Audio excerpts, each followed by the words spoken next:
Jubilee hills నియోజకవర్గం నుండి వరుసగా 3 సార్లు శాసనసభ్యుడిగా గెలుపొందడమే కాకుండా హైదరాబాద్ నగర అభివృద్ధిలో ఒక ప్రముఖ పాత్ర పోషించిన మృదు స్వభావి మా సోదరుడు శ్రీ మాగంటి గోపీనాథ్ గారు గత కొద్ది కాలంగా అస్వస్థతగా ఉన్న విషయం మీ అందరికీ కూడా తెలిసిందే. ఇవాళ ఉదయం వారు హాస్పిటల్లో మరి మృతి చెందిన విషయం కూడా మాకు ఉదయమే డాక్టర్ల ద్వారా తెలిసింది.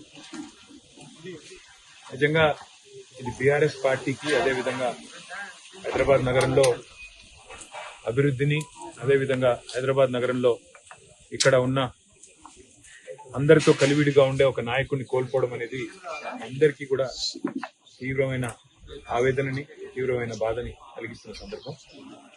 మీడియాని, అదేవిధంగా మిగతా మా కార్యకర్తల్ని కూడా కోరేది, ఈరోజు వాళ్ళ గోపీనాథ్ గారి కుటుంబ సభ్యుల ఆలోచన మేరకు ఈరోజే అంత్యక్రియలు, అంతిమ సంస్కారాలు మొత్తం ఏర్పాట్లన్నీ కూడా చేయాలని చెప్పి వాళ్ళ కుటుంబ సభ్యుల కోరిక మేరకు మరి ముందుకు పోతున్నాం. మధ్యాహ్నం 4:30 నుంచి రాహుకాలం వస్తుందని చెప్తున్నారు.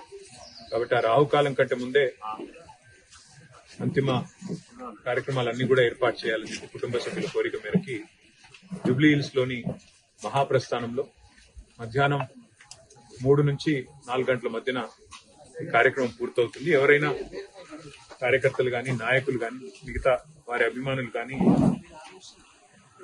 చివరిసారి వారికి నివాళులు అర్పించాలి అంటే వారు ఇక్కడ వారి కుటుంబ సభ్యుల్ని కలవడానికి, అదేవిధంగా వారికి నివాళులు అర్పించడానికి ఇక్కడ వారి స్వగృహం దగ్గర ఏర్పాటు చేయడం జరుగుతూ ఉంది. తర్వాత ఇక్కడి నుంచి ఊరేగింపుగా బయలుదేరి స్ట్రైట్ గా మహాప్రస్థానానికి వెళ్లి 4 గంటల లోపల రావుకాలం రాకముందే కార్యక్రమాలు చేయాలని వారి కుటుంబ సభ్యులు ఏదైతే నిర్ణయం తీసుకున్నారో దానికి అనుగుణంగా ముందుకు పోతాం. మా పార్టీ నాయకులు, కార్యకర్తలు అందరూ కూడా సహకరించాలని, మీడియా కూడా సహకరించాలని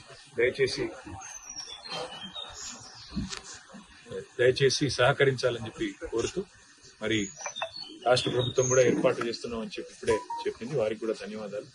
మరి ఈ అంతిమ కార్యక్రమాలన్నీ కూడా గౌరవప్రదంగా జరిగే విధంగా దయచేసి వచ్చిన వారికి ఇబ్బంది పెట్టకుండా అందరం కూడా సహకరిద్దామని చెప్పి కోరుతూ, ఇక్కడ స్థలం కూడా తక్కువ ఉంది, అందుకే కొద్దిగా వచ్చిపోయే వాళ్ళకి, వచ్చిపోయే వీఐపీలకు కూడా మనం కొద్దిగా వారికి సమయం ఇచ్చి వారికి మార్గం కూడా చేసే విధంగా మీరందరూ కూడా సహకరించాలని కోరుతున్నాం.